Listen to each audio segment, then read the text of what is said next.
They still exist. What is good, everyone? Welcome to the channel. Today I'm doing more of an essay rather than my usual kind of targeted topic, because I want to talk about this phenomenon that I think a lot of foreigners in Japan experience, which is this desire to search for and find the real, authentic, unique Japan experience.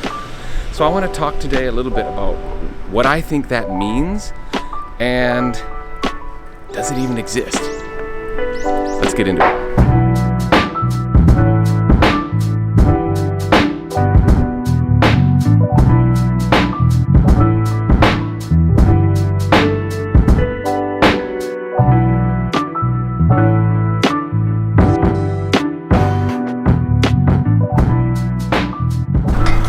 If you love Japan, whether you're a resident or you've been here as a tourist, or it's your dream to come here as a tourist or to live, many foreigners have one thing in common with each other, and that's this desire to seek out and find unique, awesome, real, quote-unquote, Japan experiences. Largely this is because Japanese culture and society so greatly fascinates us, and we all have various interests that maybe started our love affair of Japan. There's a piece by an author that writes frequently about Japan. His name is Alex Kerr. I remember him talking about the difference between studying Japanese and studying Chinese. He was saying when you study Chinese culture and society, basically ancient China from long ago, it's treated more like something that's long gone, and you don't then go to China to practice any of those ancient activities or hobbies or pastimes. Whereas when you study Japanese, it's almost all performative, it's almost all interactive, in the sense that when you study Japanese, you end up being interested in trying things like tea ceremony and flower arranging and martial arts or whatever else it might be. And I'm no exception to this, because when I arrived in Japan, I started taking shamisen lessons, and I did martial arts, and of course I have my woodblock print collection. So Japan is a place where foreigners come and they want to experience those various things, and that's a way to kind of get an authentic experience. What's funny is that we often end up being termed as henna gaijin. There's actually a Japanese term for this. Henna meaning like strange or different, and gaijin meaning foreigner. But the real meaning of henna gaijin is essentially a foreigner who's taken on something Japanese and become more Japanese than most Japanese people. Like, you know, most Japanese people don't care about woodblock prints, for example. So I'm definitely a henna gaijin when it comes to that. The fact that I've learned so much about that and know so much about it, when most Japanese don't care. So that almost raises the question, is that an authentic Japan experience then? Because if most Japanese don't care about it, is it really?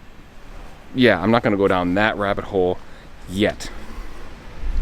There's another factor at play, which is it's almost like a competition amongst foreigners who live here to have the most unique Japan experience, or to have the best Japan knowledge and deep understanding. And that competitiveness, or that need to know more about Japan than other foreigners, is actually a very old phenomenon too. I read a book a while back by Pat Barr called The Deer Cry Pavilion, and it's basically an anthology of diary entries of foreigners living in Japan during the Meiji Restoration. So the mid-1800s, when Japan first really opened to the outside world, these foreigners came in as teachers and instructors, and there's an account by a European teacher who was basically sent out into the hinterlands, the provinces, and taught samurai. And after this teaching experience, when he returned to Yokohama, there's this diary entry where he's basically saying, look at all these hairy barbarians, these foreigners who strut about like they understand Japan. They don't know Japan like I do. So this phenomenon of one-upmanship, or like I know Japan, or my Japan knowledge is deeper than yours, is an old phenomenon. I think it often depends on how long you've been in Japan. The people who've been here the longest don't really play that game anymore. It's almost like when you first arrive, it's like a competition to catch up to the long timers. But let's get into the idea of the real Japan, or the authentic Japan itself. What does that actually mean?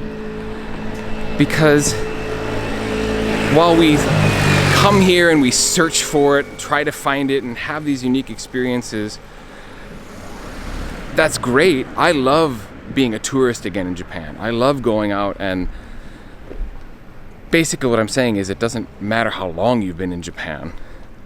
You can have really deep, authentic experiences just as a tourist in a short amount of time. Every time I go somewhere new in Japan, I learn something new. I see something different. I've basically come across something I never even knew existed. Case in point, last week's video, I went on a random adventure and found castle ruins in the middle of Yokohama. If you haven't seen that video, please check it out. I'll link it below. The idea of searching for that experience, even that isn't necessary, because we have these romantic visions in our head of Japan.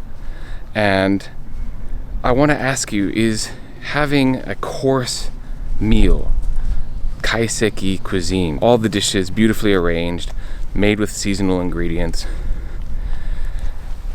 yeah, that's an amazing Japan experience. But is that more real or authentic than a rice ball and a can of Chuhai alcohol from a convenience store? I think they're both pretty authentic. And in fact, maybe the second one is more authentic than the first, because that's more in tune with the daily life of ordinary Japanese people. Is visiting the Silver Pavilion in Kyoto more authentically Japanese than going into a pachinko parlor? Foreigners love to malign pachinko. Most foreigners really don't like it at all and view it as a sore spot in Japan's modern culture, but it's definitely authentically Japanese.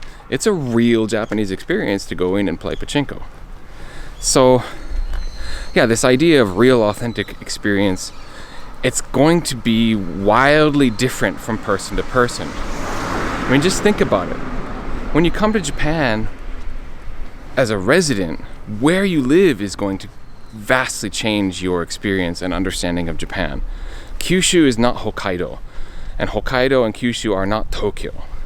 And Japanese people will definitely agree with that. I mean, Japan has created this image of like this homogeneous country where everyone is the same and has similar thought processes and culture, but really it's very different depending on where you are, who you are, and how much time you spend there.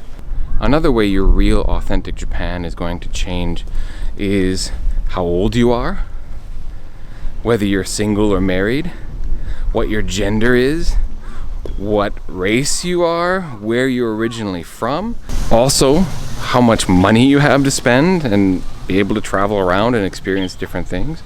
Your real Japan is all going to vary wildly based on who you are. If you come from a country that's not very safe, the safety of Japan is really going to make a huge impression on you. Now, I come from America, which is not really known as being safe, but I am from a small city in the Midwest, which was pretty safe. So that wasn't a big leap for me when I came to Japan to feel like this was a really safe place.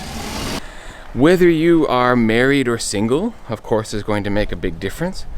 And who you're married to is going to make a big difference in your Japan experience. Like, I'm married into a Japanese family, so now I'm into that Japanese family culture.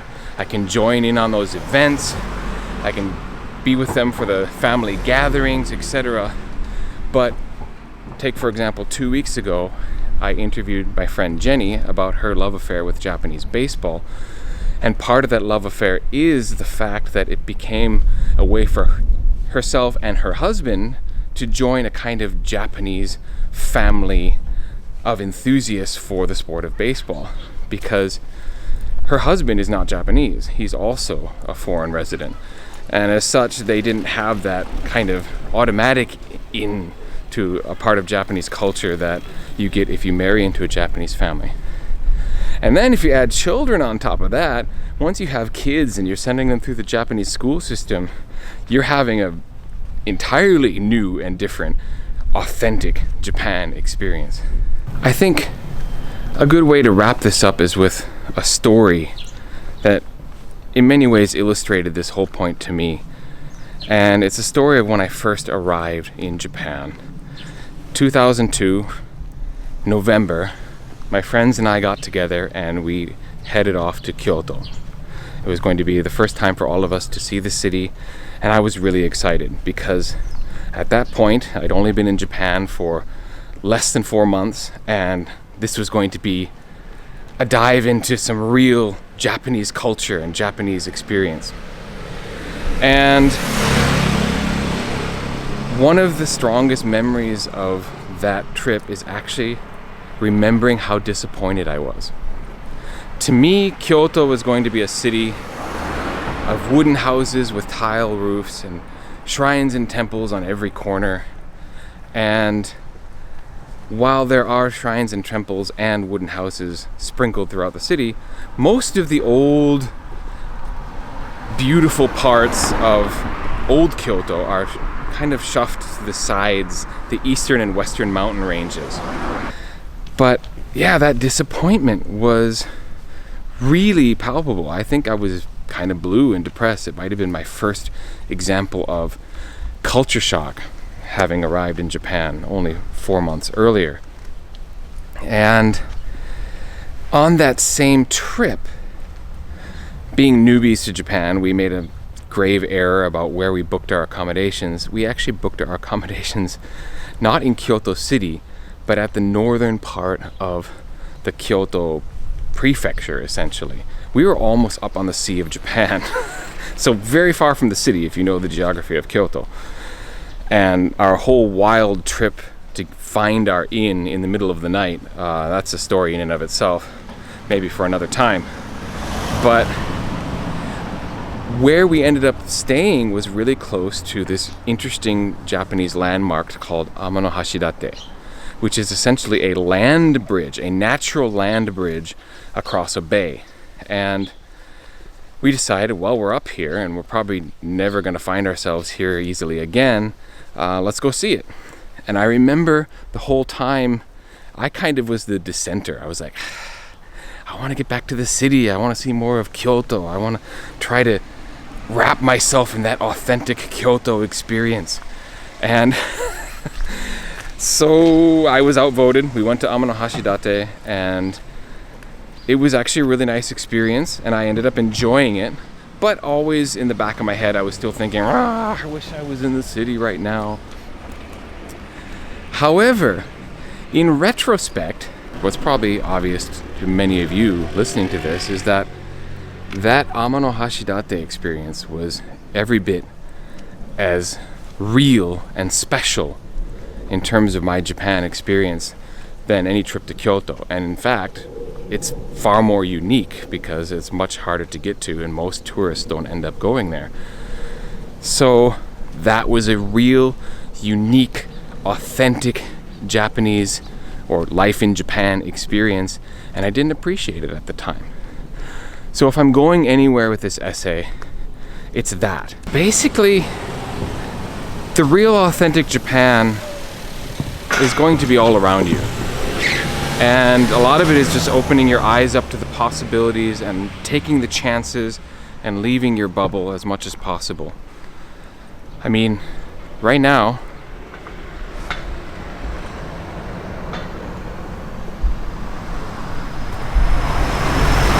this is real Japan.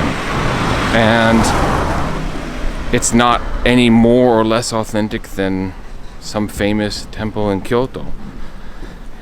I've said it on a number of episodes on this channel that one of the major reasons, probably the main reason I do this YouTube channel is because it's reconnected me with a lot of what I love about Japan. It's got me thinking about these different themes. It's got me out into new neighborhoods where I've never been to film. and experience new places and meet some new people. And it's been really fantastic for that. So make the most of your Japan experience, but at the same time, don't lose that romantic notion of finding real and unique Japan experiences, because exploring and going out and trying to find those things is definitely what you want to be doing when you're here.